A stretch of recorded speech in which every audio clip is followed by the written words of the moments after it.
In the summer of 1893, 9 men walked into a gorge in the mountains of North Carolina and did not come back out. The Cherokee called that stretch of country the land of the noonday sun, because the walls stand so steep and so close that daylight only reaches the creek floor for a short hour around midday. The men went in chasing a rumor of gold during the worst depression the country had ever seen, when the banks were failing and 1 in 10 men had no work. What I am about to tell you comes out of a county ledger that was later pulled from the official record, and out of a journal one of the men kept the pages, saved by his widow. Weeks after the 9 went in, a search party came down into the gorge and found their camp exactly as the men had left it. The beds slept in, the tools laid out, and on the cook's stove a pot of coffee still warm. Before I take you into that gorge, I want to set the year around you, because the year matters here more than the place does. The summer of 1893 was the summer the United States came apart at the seams. The panic, as they called it, started with the railroads and moved through everything else, the banks first, then the mills, then the farms, then the men themselves.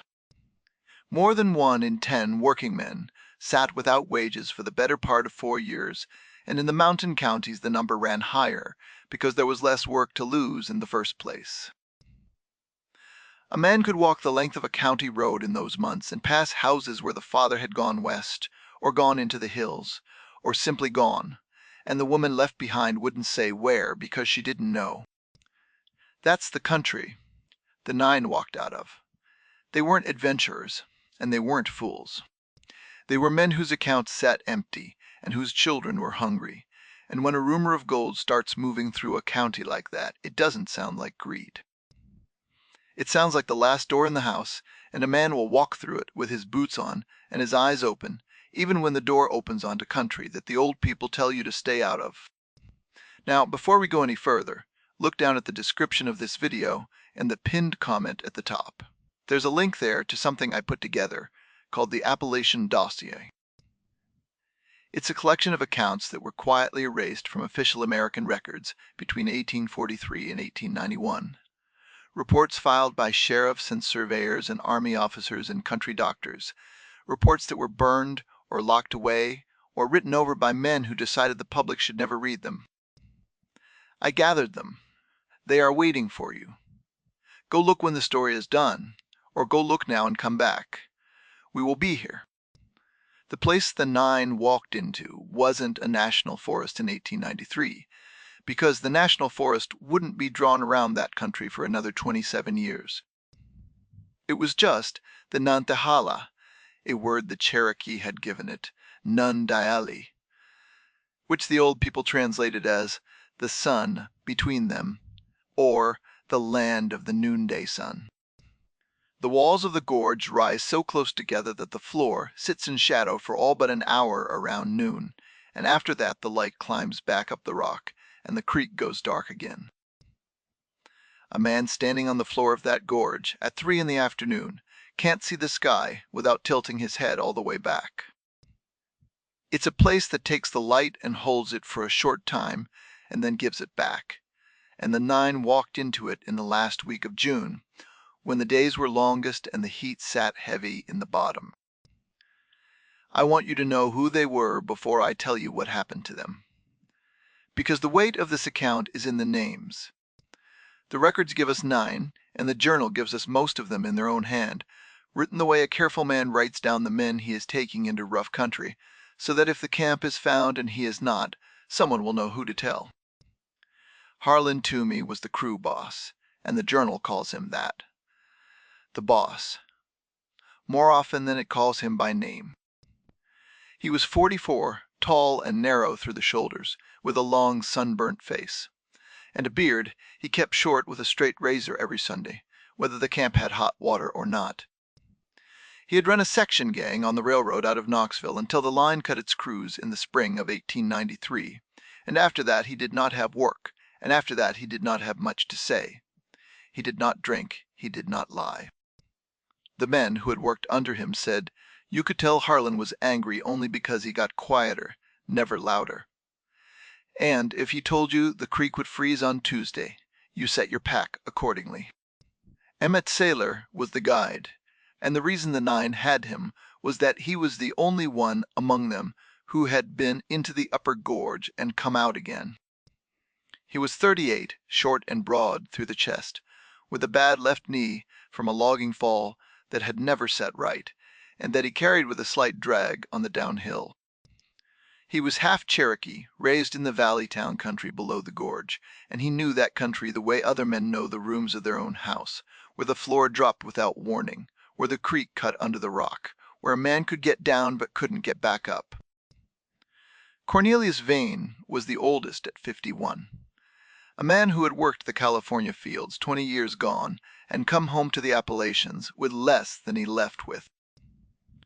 His hands were the hands of a man who had spent a quarter century inside a forest, the kind that didn't quite uncurl all the way when they rested on a table.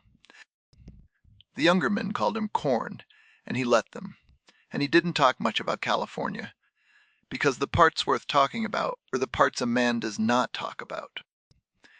Theo Blatch was 30, a schoolteacher who had lost his school when the county ran out of money, and the reason we know as much as we know is that Theo kept the journal. He wrote in a careful, even hand, the writing of a man who recorded careful facts. And in the early pages he wrote down the weather and the miles and the names of the men beside him, because that's what a careful man does when the country ahead of him is uncertain. Whit Cade was 29, Emmett's cousin, the camp cook. And the reason I'm telling you about him now is that you're going to need to remember his coffee. He was particular about it. He ground it fresh every morning on a flat stone, set the pot on the iron before first light, and poured it for the men as they came off their bedrolls. It's a small detail. Hold on to it. The rest were Judah Pike, 27, the youngest and the strongest, and the one who broke the ground. Orrin McCabe, 33, a farmer out of Buncombe whose land the bank had sold at auction in May. Warren Giddings, 42, a butcher from Asheville with a bad temper and a good back, and Amos Wren, 36. A mill hand who had not drawn a wage since February. They were all of age, all of them grown, and all of them broke in the way that 1893 could break a man, which is to say, slowly, and then all at once.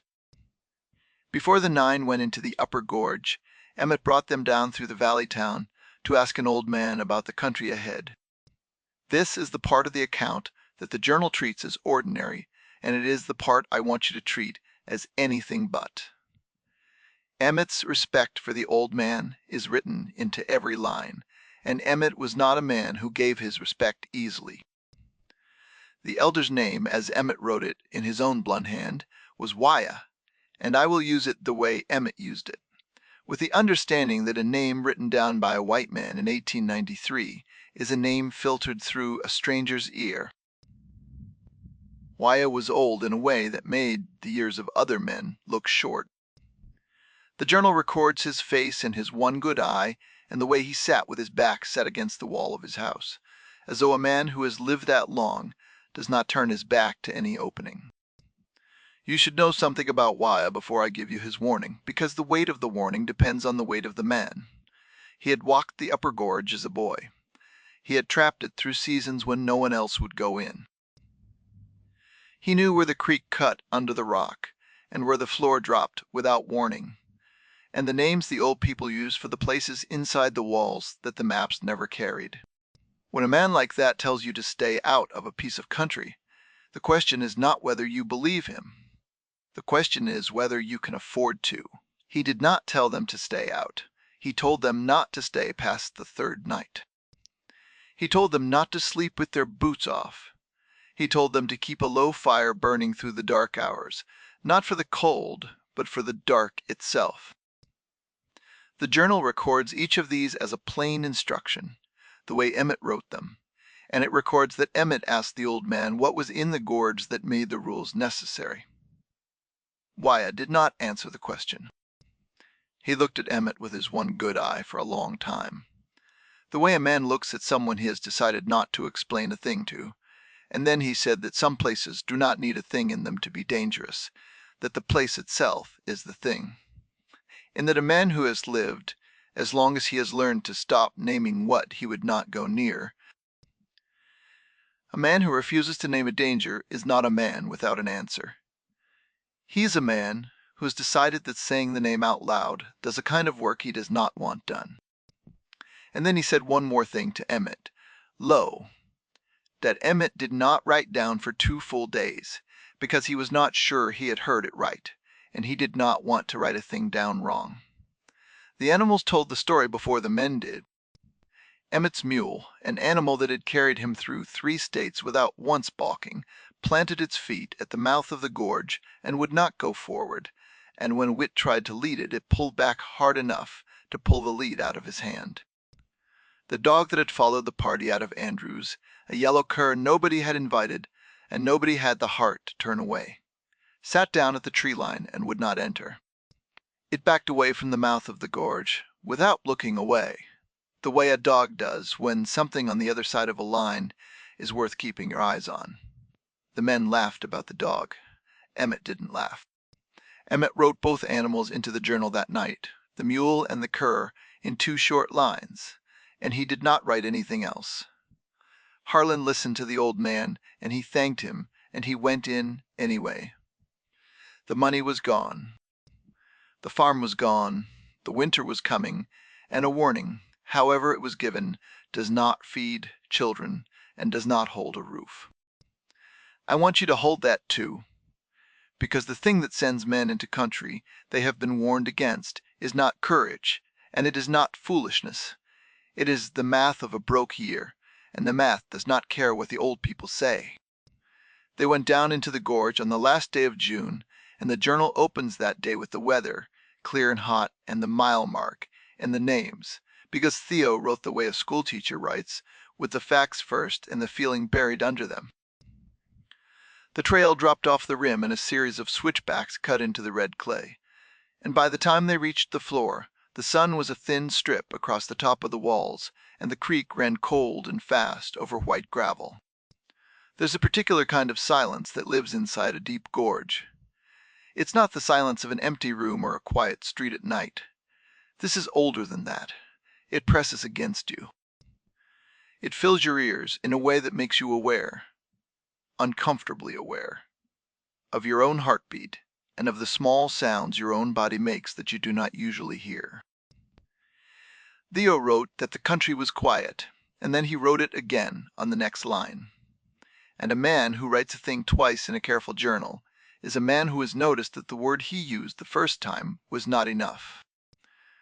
The first day went well, and I want you to let it go well, because the wrong of this place lands harder when you have seen it right first.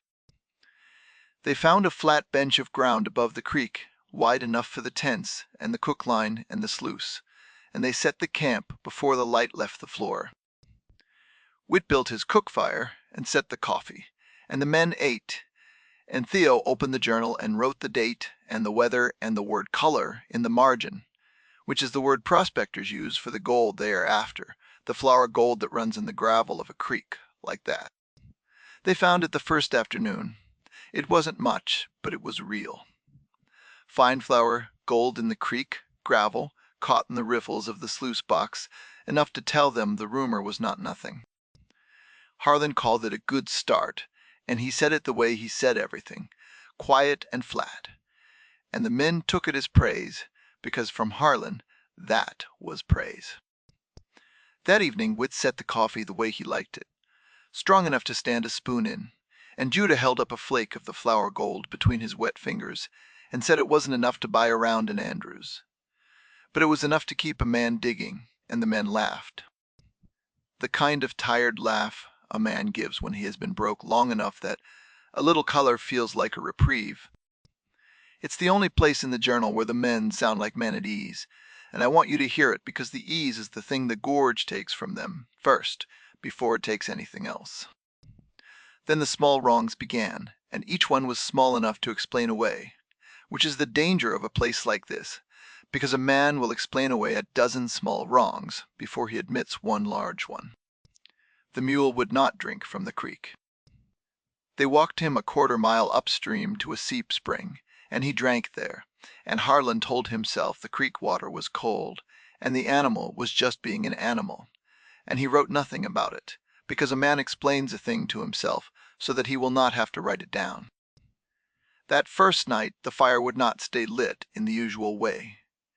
It burned, but it moved wrong, slow and without the right sound, the way fire moves underwater in a dream, and Whit rebuilt it twice before it held on the third try.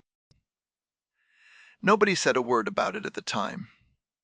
Theo wrote down that the fire was troublesome, and moved on to the next line, and a man who calls a wrong fire troublesome and moves on is a man who has decided not to look at it directly.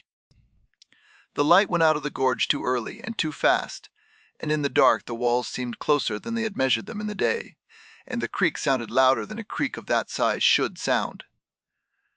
The men slept.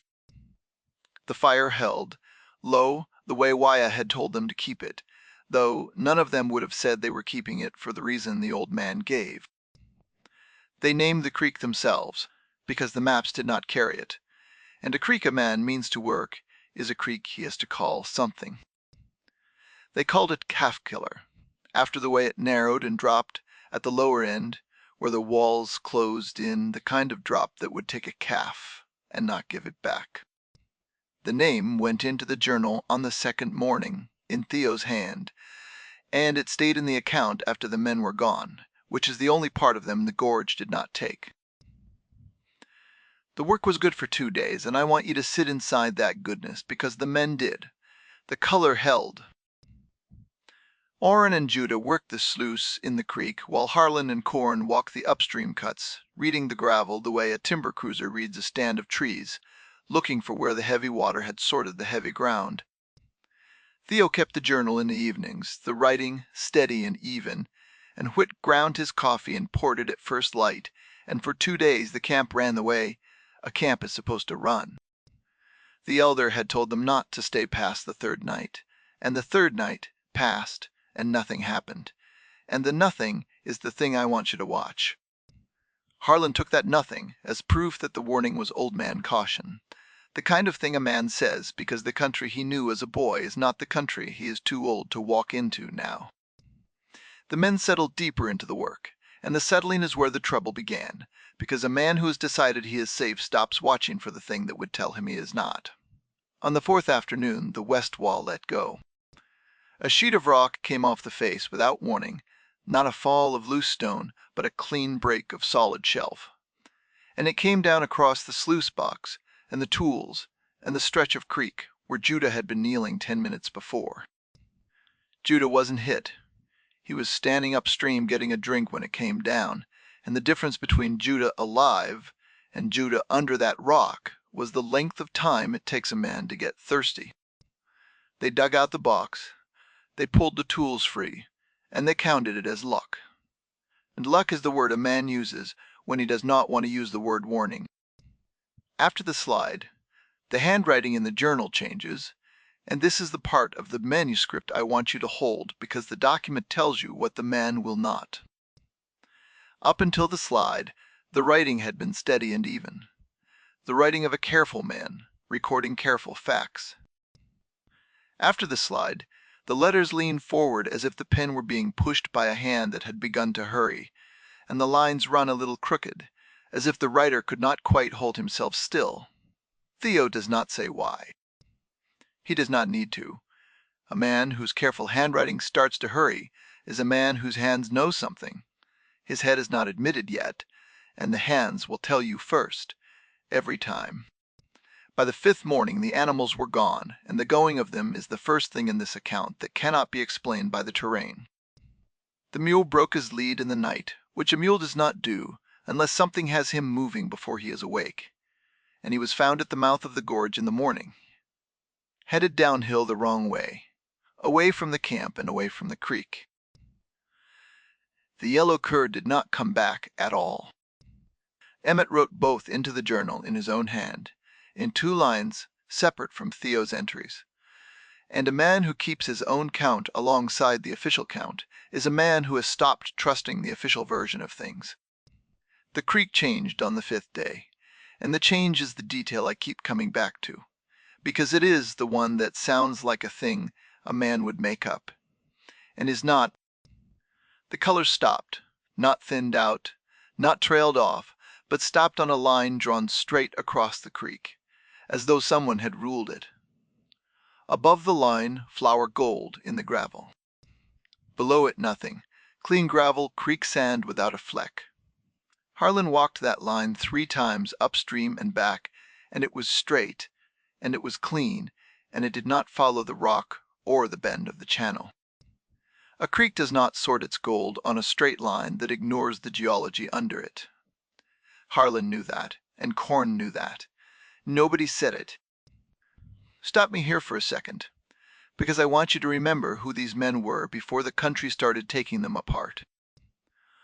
Arn McCabe had 3 children in Buncombe, whose farm the bank sold at auction on the courthouse steps in May. And the reason he was in that gorge was that the auction left him with a wife and 3 children, and no way to feed them through the winter. Whitcade had a wife in Andrews, who was carrying a child, and who was not expected to deliver until the cold months, and the reason Whit ground his coffee so particular every morning was that the morning was the one part of the day he could still get right.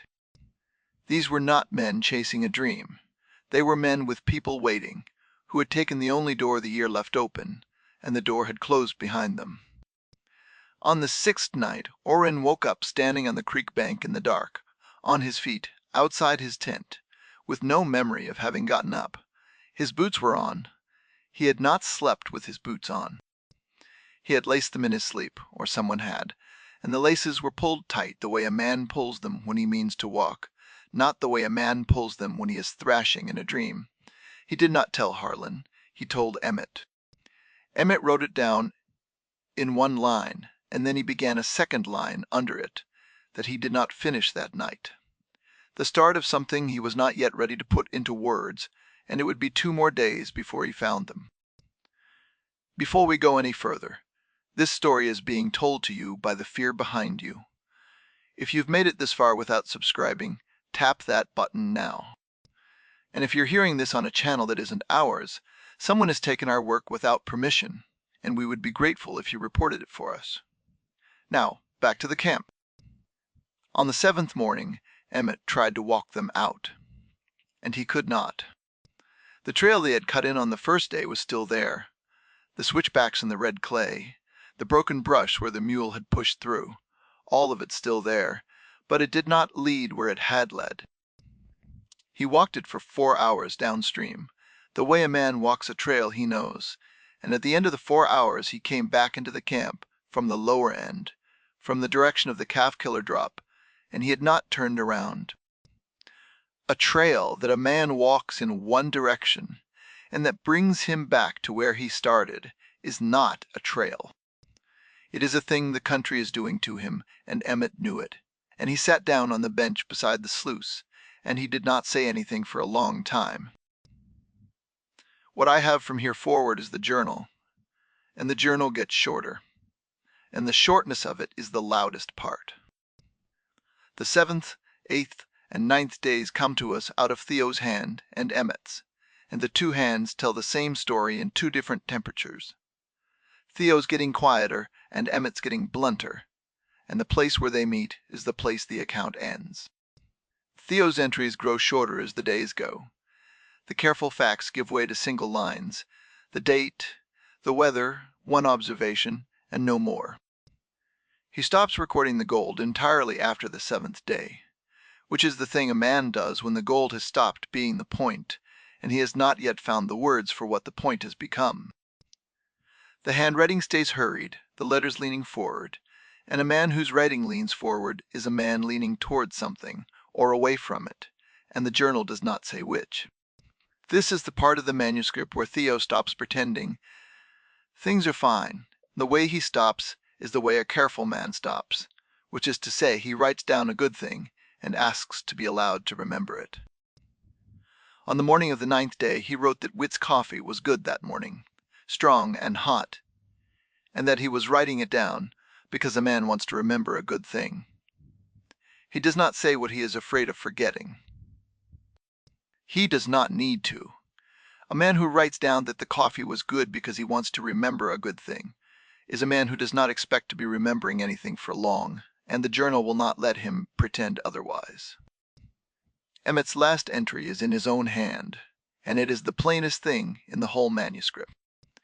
He writes that the fire would not stay lit after dark on the 8th night, and that the men sat without it, and that the dark was close, closer than the walls measured, and that he could hear the creak, but it sounded like it was coming from inside the walls rather than below them.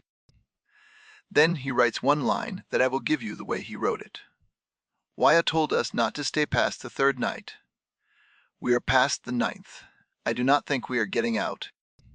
And here, at last, Emmett writes down the thing Wyatt said to him, that he had not written for 2 days, because he had not been sure he heard it right, and he did not want to write a thing down wrong. The old man had said that the gorge takes what walks into it in the hot months, and that what it takes it keeps, and that the keeping is slow. Emmett writes it plainly, now the way a man writes a thing when he has stopped arguing with it, and the plainness of it is worse than the words of it, because the words are an old man's warning, and the plainness is a man who has watched it come true. The final entry is dated the morning of the 10th day, and it is in Theo's hand, and the hand is steady again, careful again, as though the man who wrote it had made his peace with something and come back to his letters. He records the date, the 10th of July, the weather clear and hot, and the fact that Whit had set the coffee on the stove before first light, as he did every morning, and that the camp was quiet. The entry ends mid-sentence. The last word is not finished. The pen lifted, or the hand was lifted, and the line goes nowhere, and the journal goes nowhere, after it.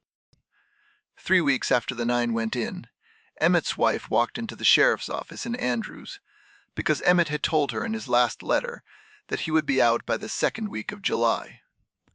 And the 2nd week of July had come and gone, and Emmett had not.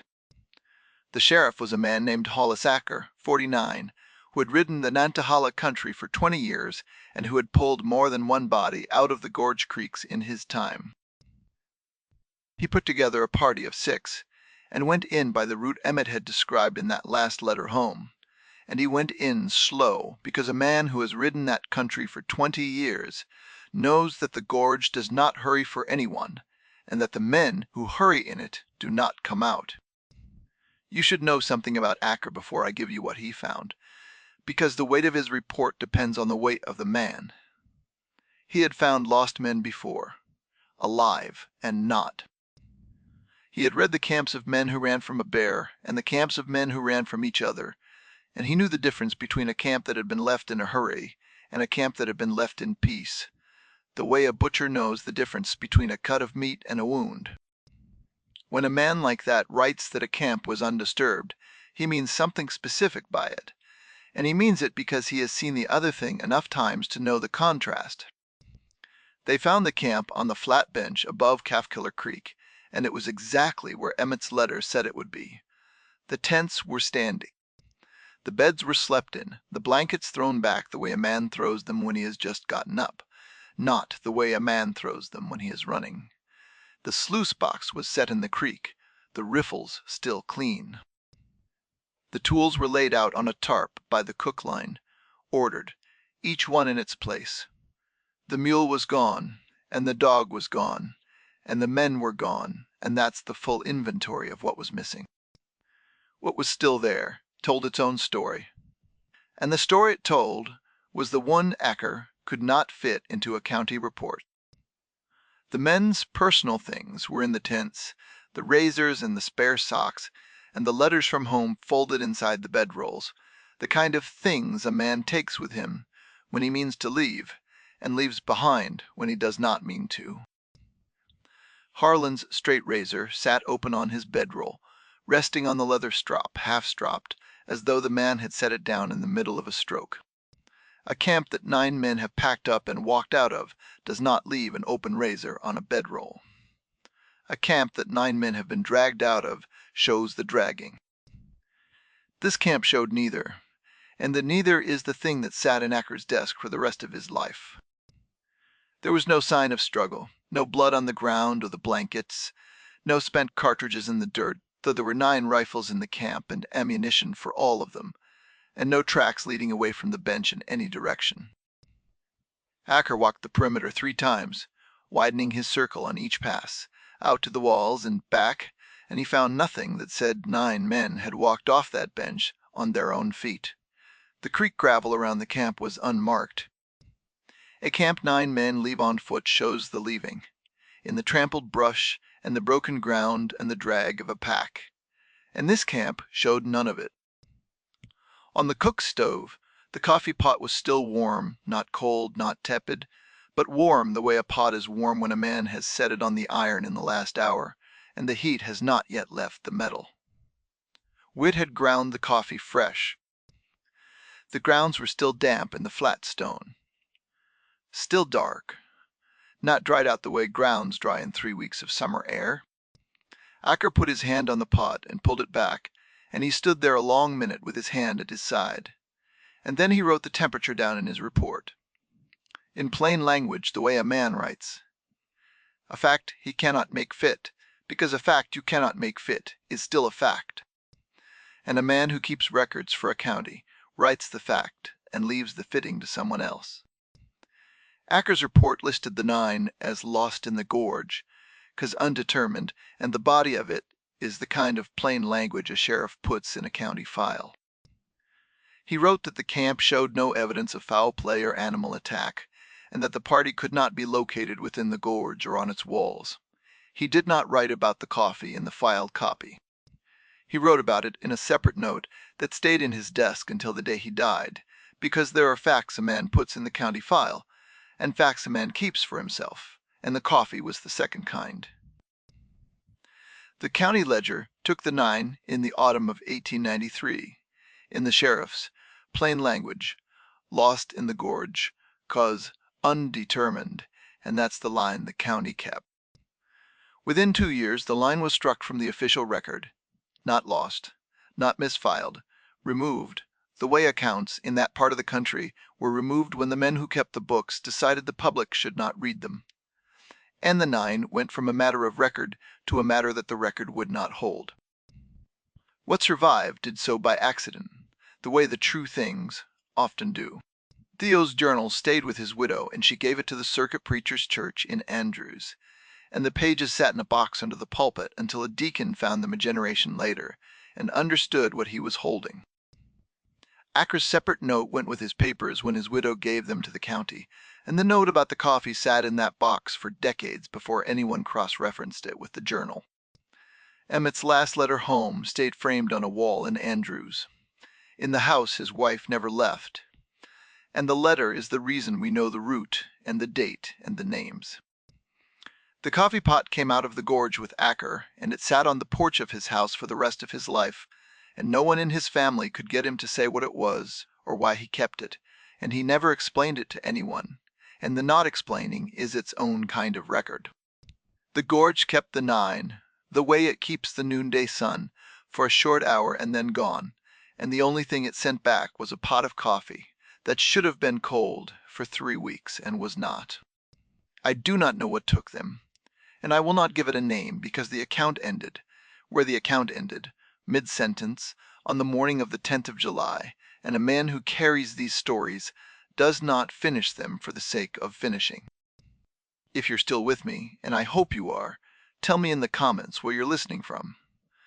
The town, the country, the road if there's no town. I read every one of them. The bench where the camp stood is empty now, and the light still reaches it for 1 short hour around noon, and the one detail that will not go cold is the only answer the country ever gave